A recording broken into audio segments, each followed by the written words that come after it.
economics. Right now I'm going to do the price mechanism, and there are three parts to the price mechanism.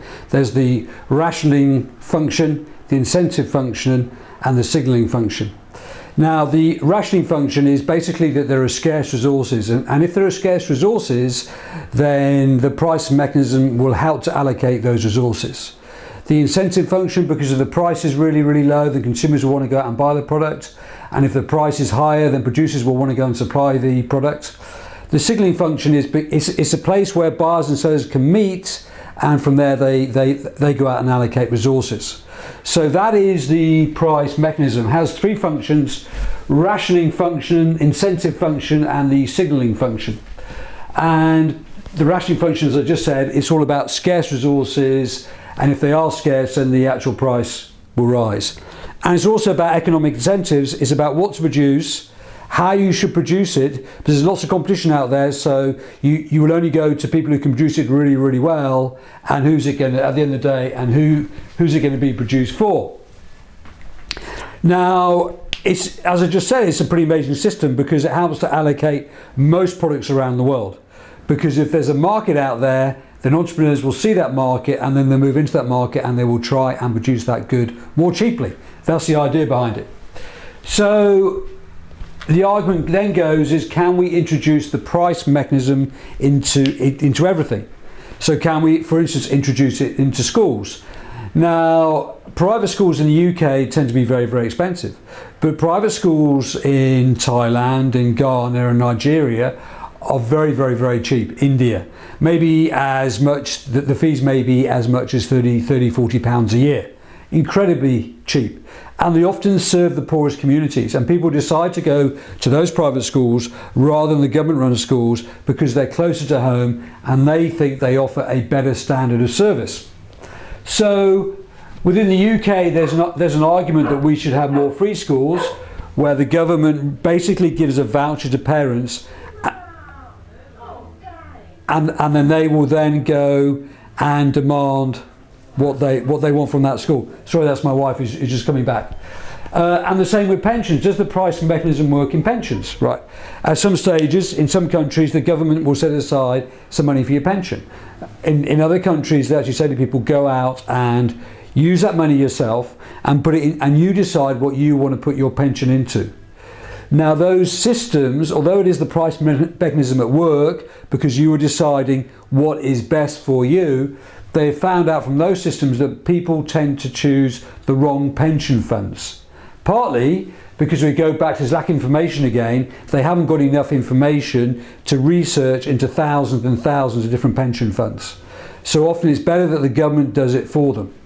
So the price mechanism doesn't work for everything, but it's probably, with quite a few alterations, the only game in town.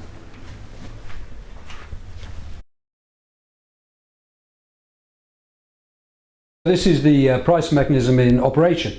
So imagine we've got two products here. We've got jeans and we've got cords, and there's a rise in demand for jeans and a fall in demand for cords. Okay, so what happens is the price was originally here, therefore the price will go up to here. Sorry, the price, you can see the board, the price will go up to there, so therefore more will be supplied.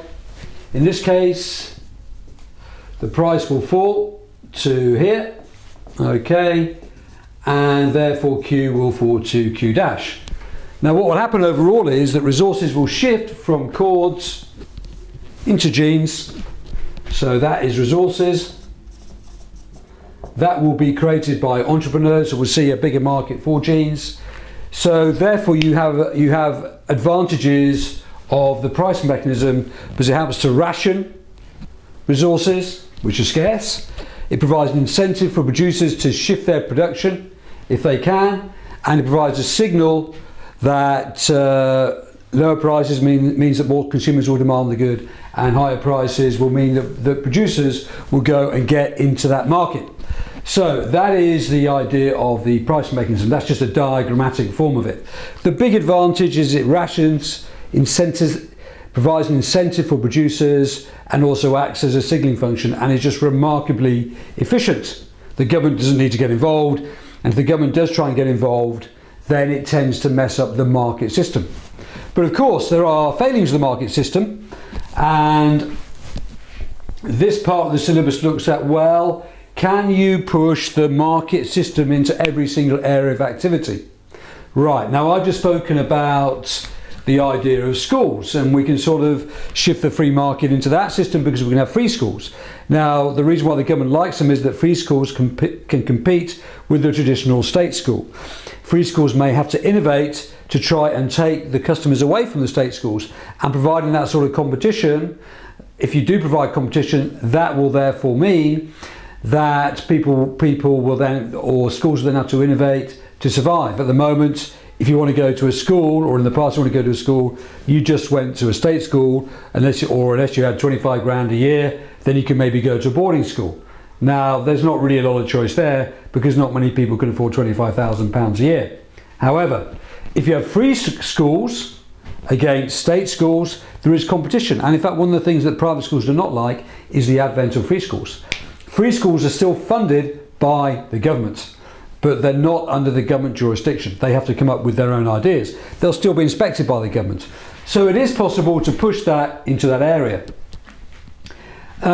We can't really make people pay for the NHS because it will then depend upon your ability to pay, and some people just could not afford it.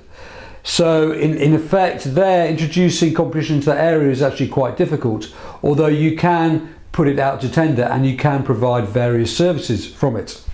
How successful those are, we'll have a look at later on in the course. And often people may lack the necessary information to make decisions about things. And I've just been talking about pension funds, and people may not have all the information to decide what is the best place to put their pension. And finally, because that is an expert's job, and they spend their whole life doing it, and to do it over in half an hour a night, it may not be possible. And lastly, the free market system has negative externalities, which we're going to come on to the course later on in the course. Now, the syllabus says also, well, what happens if you want to give blood? Could you use the market system for that? Now, yes, you could. You could pay people to give blood, and then presumably more people would give blood. But maybe giving blood and giving your organs, maybe you shouldn't really be paid for that. It seems a little bit of a murky thing to do, to have to pay for that. However, if you did pay for it, then people would be more willing to give people may be more willing to give blood. Okay? The disadvantage of it is, I suppose, is some people may try and give blood all of the time. So that may be unhealthy, I guess. Right, but there you go. That is the price mechanism at work.